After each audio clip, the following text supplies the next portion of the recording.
Untuk mengetahui informasi terkini dari Maluku Tengah, sudah ada Abdul Latif Ki, Kepala Badan Penanggulangan Bencana Daerah Kabupaten Maluku Tengah. Selamat sore Pak Latif. Selamat sore, selamat malam waktu Indonesia Timur. Baik, Pak Latif, bagaimana update kondisi terkini di sana pasca gempa dengan magnitudo 6,1, Pak? Baik, terima kasih Pak Arpia. Kondisi saat ini sudah mulai pulih, masyarakat sudah mulai tenang, dan aktivitas masyarakat juga sudah mulai agak membaik. Pasca gempa tadi memang masyarakat sesuai himbauan dari pemerintah desa, mereka semua berada di tempat-tempat yang tinggi atau di dataran yang tinggi di pegunungan.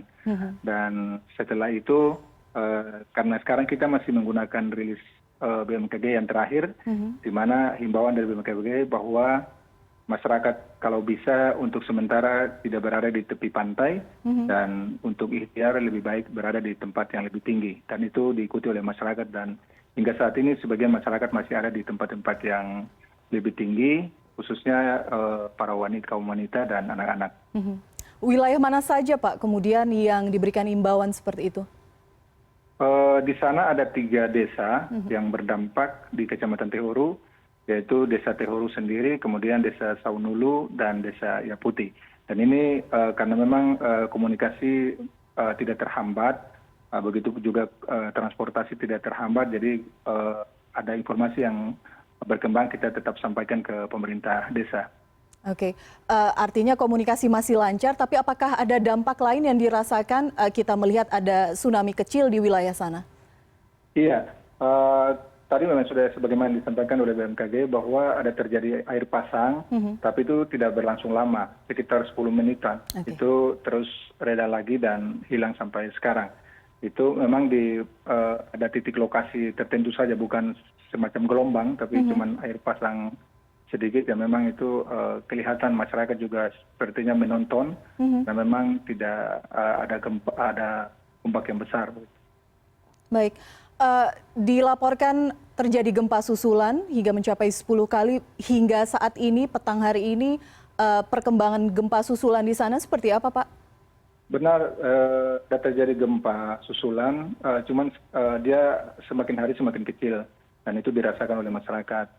Jadi memang kepanikan itu sudah berkurang, dan kami tetap menghimbau kepada warga masyarakat untuk terus waspada, ikhtiar tetap ditingkatkan, namun tidak perlu panik karena memang kita tetap akan memberikan informasi dari pemerintah yang bertanggung jawab terhadap hal ini. Untuk kerusakan, ada beberapa rumah yang memang data terakhir dari pemerintah desa itu sudah disampaikan kepada kami, dan saat ini tim kaji cepat dari BPBD Maluku Tengah juga sementara dalam perjalanan menuju lokasi, karena memang jarak dari ibu kota kabupaten sampai ke lokasi itu sekitar 3 jam.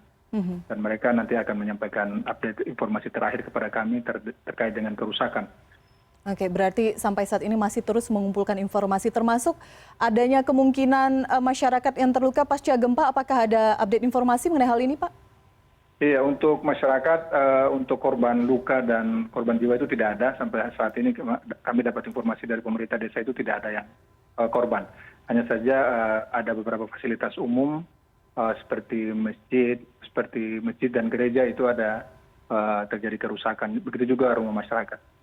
Baik, wanita, anak-anak, dan masyarakat saat ini masih berada di pegunungan ataupun kondisi lokasi yang lebih tinggi begitu Pak ya. Sampai kapan kemudian mereka berada di sana, dan apa support dari BPBD dan Pemda setempat memastikan bahwa warga berada di lokasi yang aman, dan mungkin sebagian warga tidak memiliki tempat tinggal? Iya, benar. Jadi hasil komunikasi kami dengan pemerintah desa, karena memang di desa juga mereka juga sudah melakukan persiapan-persiapan selama ini terkait dengan ada beberapa informasi yang memang berkembang di masyarakat, ada anomali cuaca yang memang buruk, kemudian ada bisa terjadi gempa dan seterusnya, sehingga memang masyarakat juga sudah melakukan persiapan, khususnya pemerintah desa. Dan itu tadi setelah kejadian pemerintah desa langsung memasang tenda untuk sementara ke tempat-tempat yang dianggap aman untuk bisa menaungi masyarakat yang ada di sana. Oke, karena saat ini kondisinya pandemi, artinya concernnya tidak hanya mengamankan warga dari potensi gempa ataupun hal seperti itu, tapi juga dalam kondisi pandemi. Bagaimana treatmentnya di lapangan, Pak? Baik, jadi kami memang bekerja sama terus dengan pemerintah kecamatan dan pemerintah desa, di mana memang saat ini kita masih berada dalam situasi pandemi dan saat-saat tertentu memang kami harus menyampaikan kepada warga masyarakat bahwa berkerumun kemudian tidak menggunakan masker itu memang sesuatu yang berbahaya. Jadi sebaiknya tetap menggunakan masker dan itu dilakukan oleh masyarakat. Baik, harapannya demikian. Kita harapkan juga eskalasi gempa susulan mereda di sana. Pak Abdul Latif K, Kepala BPBD Kabupaten Maluku Tengah, terima kasih informasi Anda untuk CNN Indonesia. Selamat sore. Sama-sama. Sama-sama, Pak.